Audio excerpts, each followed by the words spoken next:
The English Club Podcast, helping you speak English with confidence. Hey, English learners. Welcome back to the English Club Podcast, a simple, friendly place to practice real English. I'm Olivia. And I'm Jack. We're really glad you're here.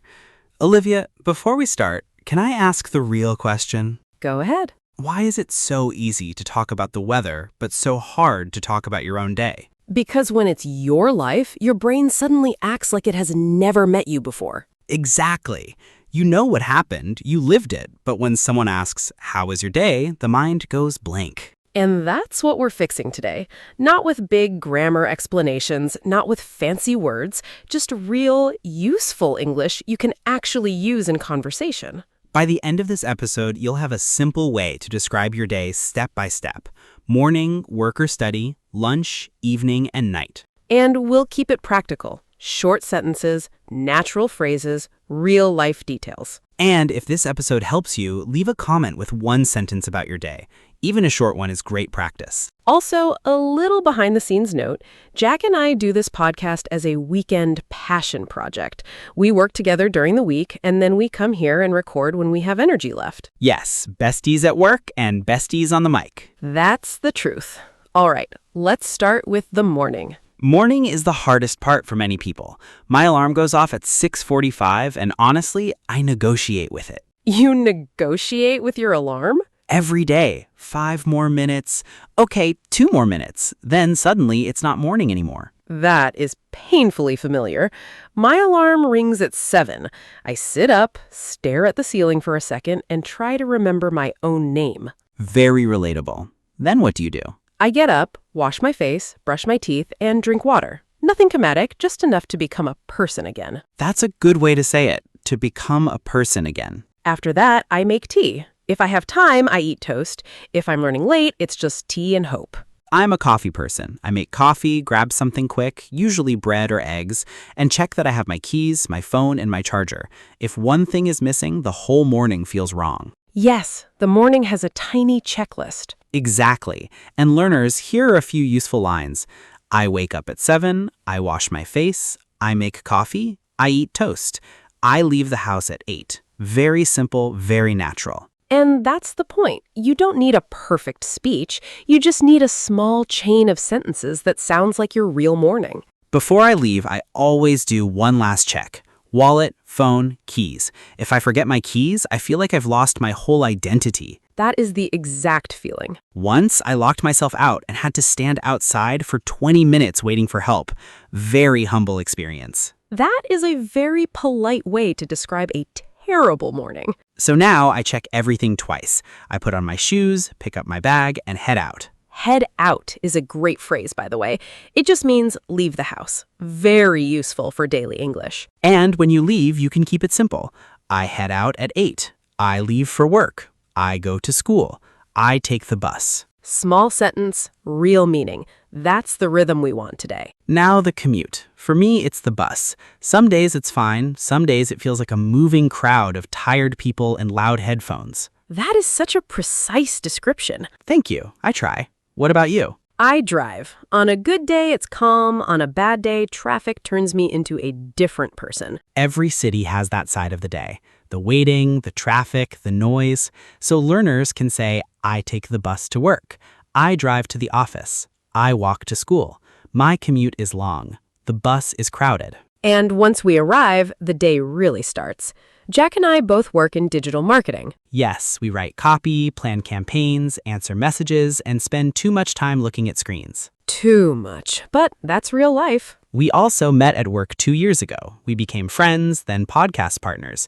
So during the week, we're colleagues. On weekends, we record this show as a passion project. And that's why we care so much about it. It's not just a script, it's something we built together. And if you're a student, your version might be, I go to class, I listen to the teacher, I take notes, I study with friends. The words change, but the structure is the same. Exactly. That's what makes this useful. Lunch always feels like a tiny break in the middle of everything. Like someone pressed pause for 10 minutes. For me, lunch is usually something simple. A sandwich, rice, salad, maybe soup if it's cold, and water. Always water. Same here. I bring food from home most days. If I don't, I end up buying something quick and then regretting it later. Very honest. After lunch, I usually take a short walk. 10 minutes outside helps me reset. Reset is a good word there. And learners can use phrases like, I have lunch at 1. I eat with my coworkers. I drink water. I take a short walk.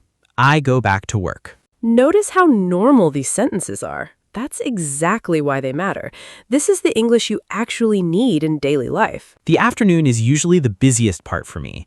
Emails, tasks, messages, more emails. Emails are never finished. They just change shape.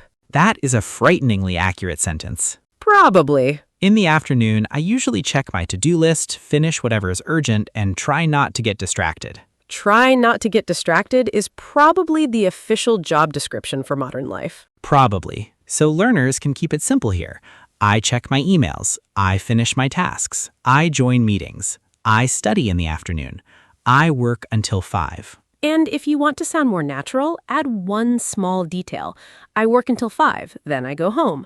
I study for an hour after class. That kind of detail makes your answer feel real. The best sound in the world is closing the laptop. Click. Exactly. That click feels like freedom. Then comes the journey home. Sometimes I drive with music on. That helps a lot. I take the bus home, and it's usually quieter than in the morning. Everyone looks tired in the same way. When I get home, the first thing I do is change into comfortable clothes. That always feels good. Yes, work clothes off, soft clothes on. The day starts to slow down. Dinner is usually simple. Rice, pasta, soup, eggs on toast. Nothing fancy. I eat dinner with my family when I can. We talk about the day, complain a little, laugh a little. Normal stuff. That's what makes it feel like home. And learners, you can say, I eat dinner at 7. I spend time with my family. I cook pasta. I watch TV. I call a friend. These are great evening sentences because they sound natural and useful. Night is my favorite part of the day. It feels quiet. Same. By night, my brain finally stops shouting. First, I brush my teeth, wash my face again, and change into pajamas. Then I try not to scroll on my phone too long. Try is the key word there. Exactly. Usually I read a few pages of a book or just sit quietly for a minute. I like to reflect on the day before I sleep. Just one small thought. What went well, what felt heavy, what I want to do better tomorrow. That's a lovely habit. Learners can use these sentences. I brush my teeth before bed. I read a book. I go to sleep around 11. I fall asleep quickly. I'm tired but calm. Simple English, but very real. Let's put everything together now. Here's a short version of my day. I wake up at 6:45. I make coffee and eat something quick. I take the bus to work. I check my emails and finish my tasks. I have lunch at 1. After work, I go home, eat dinner, and relax. At night, I read a little and go to sleep around 11. That sounds natural. Here's mine. I wake up at 7. I wash my face, make tea, and eat toast. I drive to work. I spend the day answering messages and planning campaigns.